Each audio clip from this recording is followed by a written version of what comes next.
Welcome to Lasting Memories, where Nancy shares heartfelt tributes to remarkable lives that continue to be remembered with love and admiration.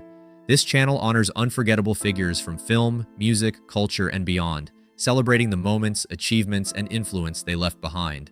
Join us as we preserve their stories and keep their legacy shining brightly through every memory. Christopher Sims, the Nobel Prize-winning economist known for transforming how economists understand inflation, interest rates, and the flow of economic policy, passed away at his home in Minneapolis at the age of 83. His death followed injuries sustained from a fall, bringing to a close a life that was deeply dedicated to studying and explaining some of the most complex questions in modern economics. Sims was widely respected not only for his research, but also for the clarity with which he made difficult ideas more accessible to policymakers and students alike. In 2011, he was awarded the Nobel Prize in Economic Sciences for his groundbreaking work on how cause and effect operate within macroeconomic systems, particularly through his development of new methods for analyzing economic data and policy impacts. His contributions helped reshape how governments and central banks interpret relationships between inflation, interest rates, and broader economic activity. Beyond his academic achievements, Sims was also admired as a teacher and mentor, shaping generations of students during his time at institutions such as Princeton University, Harvard University, Yale University, and the University of Minnesota. Colleagues and students often remembered him for his thoughtful approach, patience, and intellectual curiosity. His legacy lives on not only through his influential research, but also through the many economists he inspired throughout his long academic career. Dabney Coleman built a long and distinctive career in Hollywood, becoming widely known for playing characters audiences often love to dislike. Born on January 3, 1932, he developed a reputation for his sharp comedic timing and his ability to portray arrogant, self-important figures in a way that still felt entertaining and layered rather than one-dimensional. Over the course of his career, he appeared in more than 175 film and television productions, moving comfortably between comedy and drama while maintaining a consistent screen presence. He is remembered for standout roles in films such as 9 to 5, Tootsie, and War Games, where his performances helped shape memorable, antagonistic, or flawed authority figures. On television, he reached audiences through series like Buffalo Bill, and later found renewed attention with a role in Boardwalk Empire, where he played the Commodore. Many viewers also remember his voice work as Principal Prickly in Recess, which introduced him to a younger generation. Coleman received significant recognition for his work, including a Primetime Emmy Award and a Golden Globe, reflecting the respect he earned within the industry. Despite often portraying difficult or unlikable characters, he was widely described by colleagues as professional, warm, and good-humored off-screen. He passed away at the age of 92 due to cardiac arrest. His legacy continues through a body of work that remains both entertaining and influential across multiple generations of film and television audiences. Jean-Charles Tacchella was a quiet but deeply influential presence in French cinema, remembered for his gentle storytelling style and his long commitment to the art of filmmaking. Born on September 23, 1925 in Cherbourg, France, he grew up with Italian family roots before studying in Marseille and later moving to Paris shortly after World War II, driven by a strong desire to work in film. In his early 20s, he entered the world of cinema criticism and writing, joining the influential film magazine L'Écran Français, where he engaged with major intellectual figures of the time and developed his understanding of film language and theory. This environment helped shape his artistic sensibilities and connected him to emerging cinematic movements that would later define French cinema. In 1948, he co-founded the film club Objectif 49, an important space for discussion and experimentation that brought together filmmakers and critics and is often seen as part of the early cultural groundwork that influenced the French New Wave. Over the years, Tacchella built a career as both a screenwriter and director, eventually achieving international recognition with his 1975 film Cousin Cousine, which earned an Academy Award nomination for Best Original Screenplay and was later adapted into the American film Cousins. His work often focused on human relationships, emotional nuance, and everyday life, told with warmth and subtle humor. He passed away at the age of 98, with no widely publicized cause of death, though it is generally understood to have been natural causes. His legacy remains that of a filmmaker who valued intimacy, character, and emotional truth over spectacle. Jeri Taylor, born Jeri Cecile Sewer on June 30, 1938 in Evansville, was a highly respected television writer and producer who played a major role in shaping modern science fiction storytelling.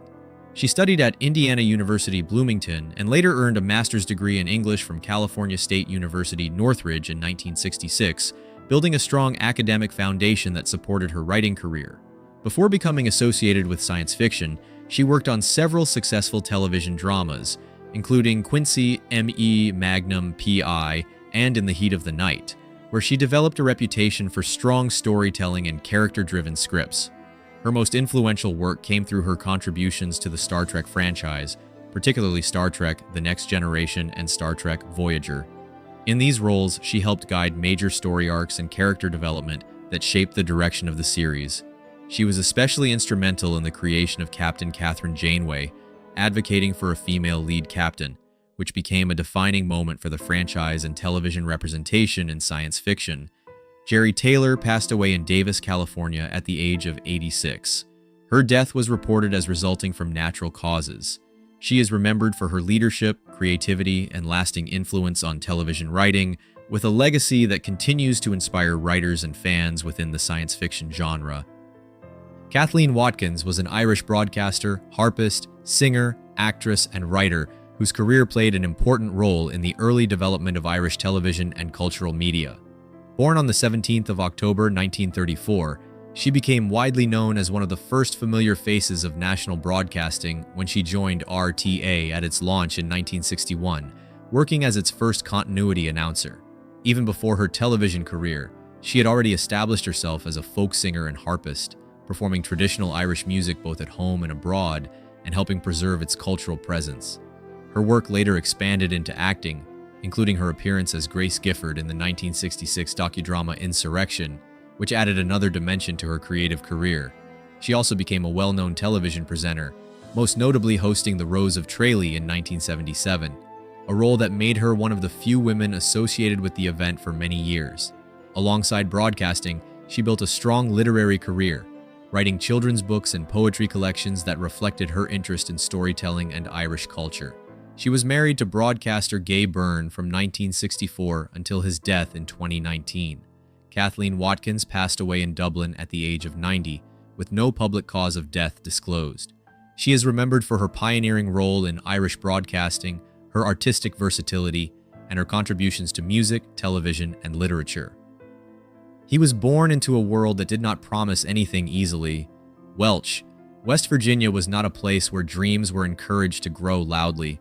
It was a town carved into the bones of coal country, where men disappeared into the earth before sunrise and returned covered in dust that never fully left their skin. Frederick Stephen Harvey entered that world in 1957, shaped immediately by contrast, hardship outside, faith and discipline inside the home. His father, Jesse Harvey, was a coal miner whose life was measured in labor rather than comfort. $5 a day was not a metaphor for struggle. It was survival in its rawest form. Inside the home, however, there was structure. His mother, Eloise, brought warmth into a world that often felt cold and unforgiving. She taught scripture, gratitude, and the idea that dignity did not depend on wealth. Steve grew up watching two opposing forces, the silence of endurance from his father and the quiet spiritual resilience from his mother. Together, they created a foundation that would shape how he interpreted suffering later in life. But even in that environment, Steve carried something that made him feel separate from others. He could think faster than he could speak. Words would form perfectly in his mind, but leaving his mouth was another story entirely. That gap would define his early years more than poverty ever could. Words that would not obey him. Steve Harvey's early life was not only shaped by poverty, but by a voice that refused to cooperate. He developed a severe stutter that turned even simple conversations into battles. Something as ordinary as saying his name or answering a teacher became a moment of tension, where anticipation from others only made the struggle worse. Children can be unkind without understanding the weight of what they are doing. Around him, laughter became a background noise he could never escape. They repeated his words when he got stuck, turning his speech into entertainment at his expense. The more he tried to force his way through sentences, the more they collapsed. So he adapted in the only way he could, by speaking less and listening more. That silence, however, was not empty. It became observational. He began noticing details others ignored: tone, rhythm, timing, expression. Without realizing it, He was developing the foundation of comedic intelligence, but at the time it felt like limitation rather than preparation. Speech was supposed to be connection, but for him it became separation.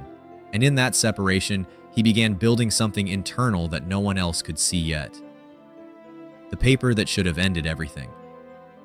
In school, students are often asked what they want to become, as if identity can be summarized before life has even begun. When Steve Harvey was given that assignment, he wrote something simple: "I want to be on TV." It was not elaborate or realistic. It was instinctive. When he stood in front of the class, that statement became a target. His teacher did not see ambition. She saw impossibility. She questioned him in front of others, pointing out everything that made his dream seem unreasonable. The stutter, the background, the lack of connections, all of it was used as evidence against him.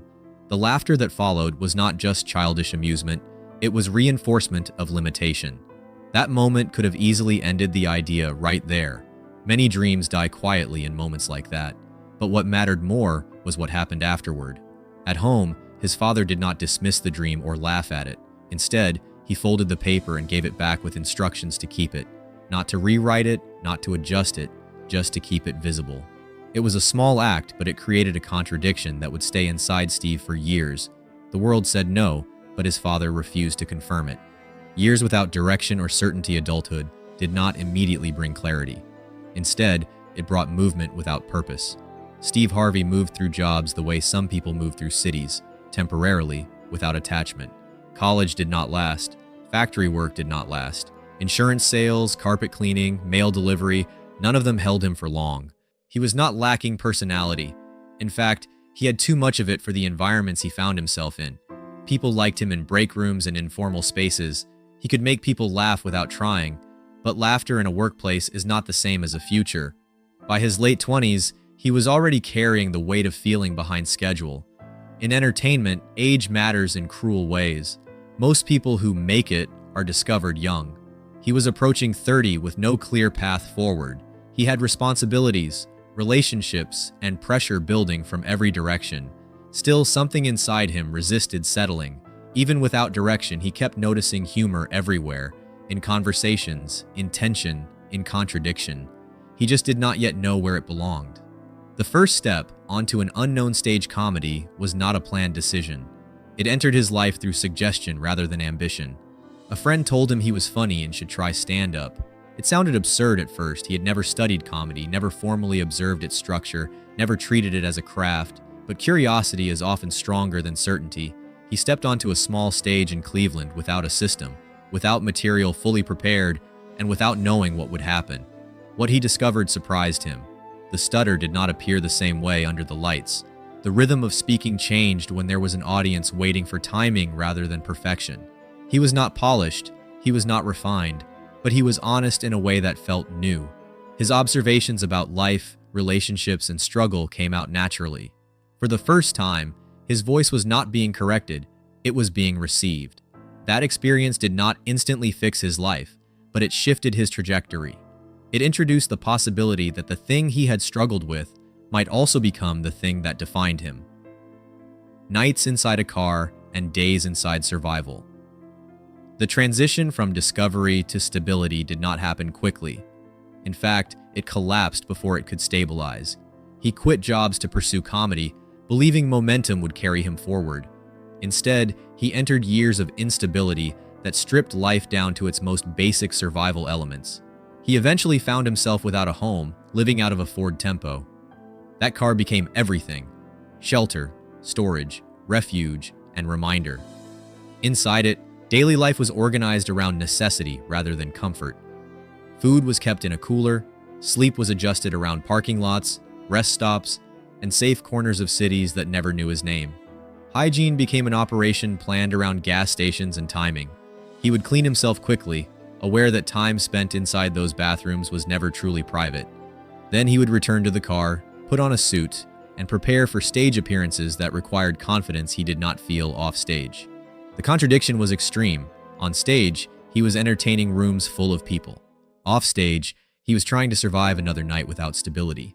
That tension became the defining emotional experience of his early career. The breaking point that almost ended everything.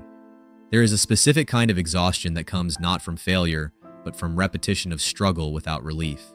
Steve Harvey reached that point during his years living in his car. He would perform successfully, sometimes even brilliantly, only to find himself unpaid or underpaid afterward. One night in particular crystallized the emotional weight of it all. After a performance, he was told he would not be paid immediately. He had no backup resources, no safety net, and no guarantee of stability. What followed was not dramatic collapse, but quiet breakdown. Inside his car, he reached a moment where everything, effort, sacrifice, belief, felt suspended in uncertainty. He questioned whether continuing made sense, whether persistence had a limit, whether the dream he had carried for years was actually leading anywhere. But stopping was not simple. He had already gone too far to return to where he started. That realization, painful as it was, became a form of endurance. Not hope exactly, but refusal to retreat. The stage. That finally opened the door. Eventually, persistence created opportunity. A casting opportunity for a national stage program led him to New York, where he auditioned for a platform that valued performance under pressure. The environment was unforgiving, but familiar in its intensity. When he performed, something had changed. The struggle that defined his earlier years had been transformed into material, rhythm, and presence. He was no longer just trying to be accepted, he was commanding attention. This moment did not erase his past, but it recontextualized it. The years of instability became part of his delivery. His timing sharpened. His confidence, once fragile, became deliberate. For the first time, the trajectory of his life bent upward in a visible way. It was not sudden success, but it was undeniable progress. From host to cultural presence, television gave him structure and visibility. Hosting opportunities placed him in front of audiences who began to recognize his voice and personality consistently. He was no longer unknown. He was becoming familiar. A sitcom role further expanded that recognition, placing him into households across the country. His humor was no longer confined to clubs. It was entering daily life for viewers. He was building a presence that extended beyond stand-up. But even success comes with limitations. Television fame is often temporary unless it evolves. Steve Harvey understood this, and rather than settling, he expanded again into larger tours, larger collaborations, and larger stages. Each step was not just advancement, but reinvention. He was learning how to move through different versions of success without becoming confined by any one of them. The arena years and the illusion of arrival. The formation of large-scale comedy tours marked a turning point.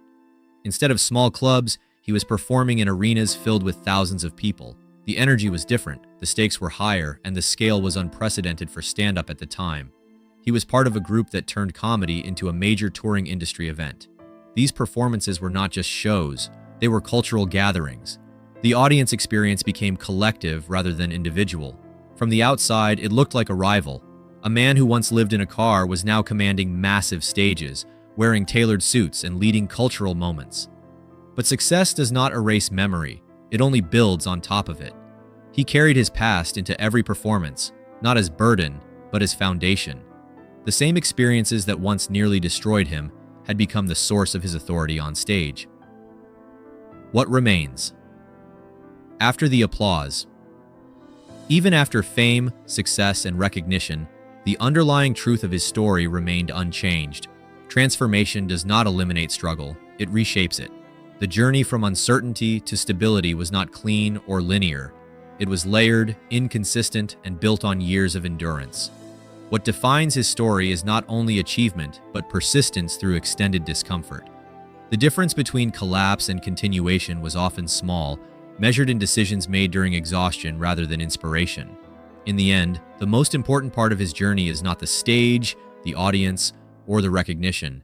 It is the fact that none of those things existed at the beginning. What existed was belief without evidence, carried through years where evidence suggested otherwise. And that is where the story ultimately settles, not in fame, but in the long, difficult refusal to stop before it arrived.